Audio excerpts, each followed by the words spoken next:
The weirdest thing about budgeting isn't what it takes away from you. It's what shows up that nobody warned you about. Now, I asked 3 women what surprised them most when they finally started, and these things came up that none of them saw coming.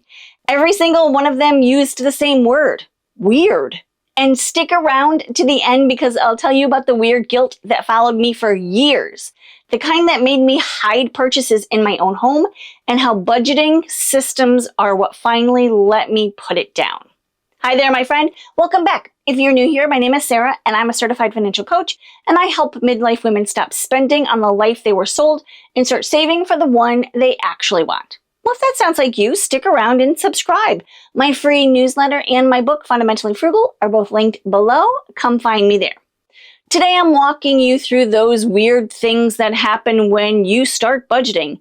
3 women, Diana's 58, retired teacher from Ohio. Renee is 61, newly divorced, handling money on her own for the first time. And Jenny is 54, married, working, thought she was basically fine. Between the 3 of them, 7 things that felt weird, not because they're strange, but because they're the opposite of what we've been told budgeting feels like. Number 1, she found money she didn't know she had. Diane taught middle school for 30 years, retired last fall.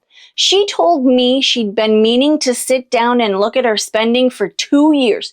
2 years! Not because she was in crisis, just that low-level awareness that things weren't quite adding up. Pun intended. When she finally opened her bank statements, she found a couple $100s a month going to things that she didn't even realize she still had.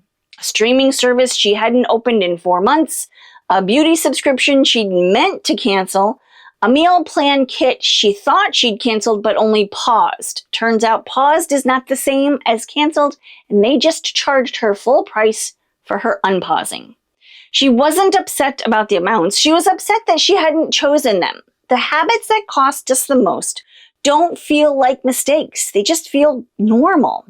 And nobody had ever handed Diana a list of her own choices before. The budget did that. Number 2, the anxiety went down, not up. Diane had been carrying low-grade financial anxiety for 2 full years. That free-floating something isn't right feeling that never quite goes away. She told me she'd been putting off looking because she was afraid the numbers would make it worse. Here's what she said. I thought seeing it would make it real. What I didn't realize is it was already there. I just couldn't see it. The anxiety was already there. It was just shapeless. When you can see a thing clearly, when it has names and actual numbers, it stops being the monster under the bed. That's Diane. Number 3, the argument stopped. Renee is 61, lives outside Atlanta, divorced about 2 years, handling her money completely on her own for the first time in her life. She told me she was terrified to look at her numbers because she, quote, I already knew it was bad. That phrase, I already know it's bad, might be the most common thing I hear. What it actually means is I've been having this argument with myself for a really long time. Renee described what she called the exhausting negotiation. The constant internal loop. I probably shouldn't, but it's only $20. But I don't know. But what if every purchase triggering a small private courtroom in her head? Once she built a budget, once she had actual dollars assigned to actual categories, the negotiation was over before it started. The decision had already been made. It's not willpower. It's not a hack. A decision already made simply doesn't need to be made again. Now, I know this sounds like it's all about the numbers, but the next one is where frugal living starts to feel genuinely weird. Number 4, the guilt lifted. Before the budget, Renee felt guilty about almost everything. Dinner out, the good coffee, a grocery run that went slightly over. Because without a clear picture, everything feels like it might be too much. But once she could see that, yes, some things had been set aside for actually this, the guilt was gone. She said, I used to spend money and then pay for it twice. Once at the register, once in the guilt spiral that followed. I see you Sunday afternoon bookstore coffee date, guilt spiral. That's not frugal living, that's just punishment. Number 5, she got angry, and not at herself. Here's the one I want you to sit with. When Renee started going through her statements line by line, she felt something she didn't expect. Manipulated. The subscription that raised its price after the first year. The wellness app where the cancellation process took her 45 minutes. The loyalty card that technically gave her rewards as long as she spent more than she otherwise would have. I hated being manipulated, she told me clearly, without embarrassment. That's peak extraction. Systems designed to work against you, and most of us have been absorbing it for years without naming it. The budget names it.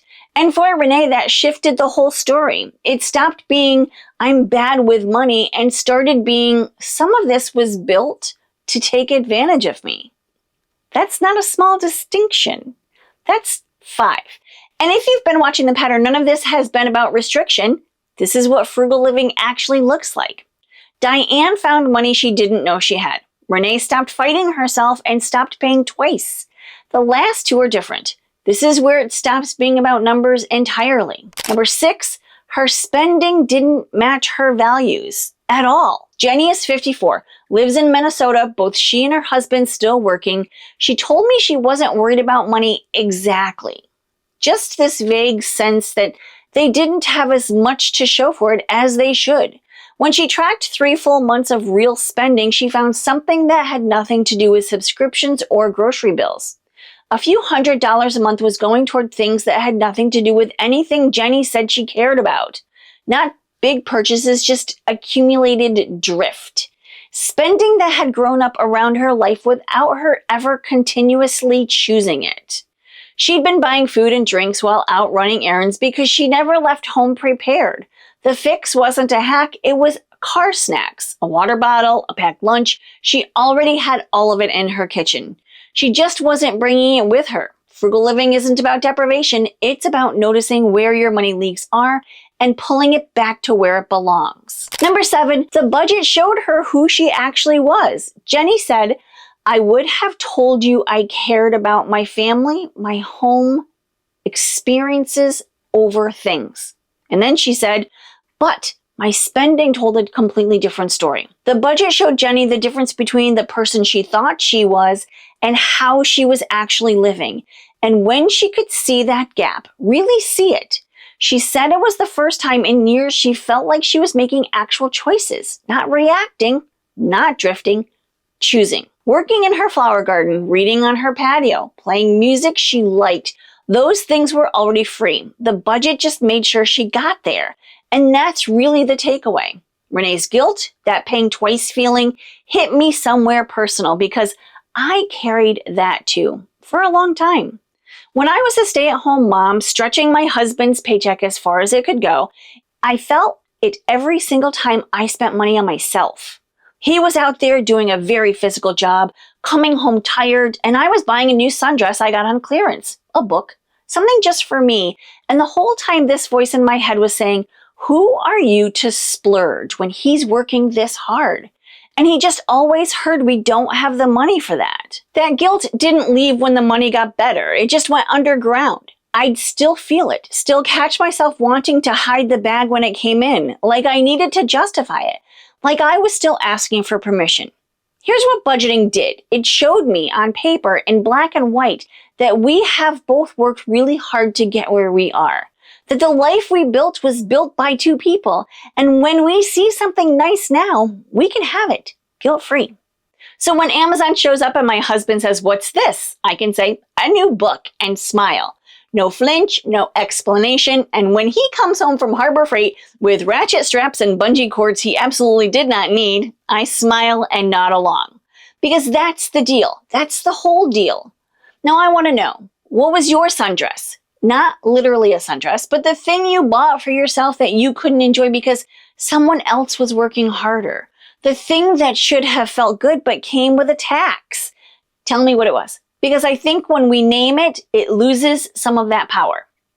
Frugal living isn't about never spending. It's about spending with intention and then letting yourself enjoy it without the tax of guilt. And if this video spoke to you, don't forget to like, share, subscribe, and please watch this video next.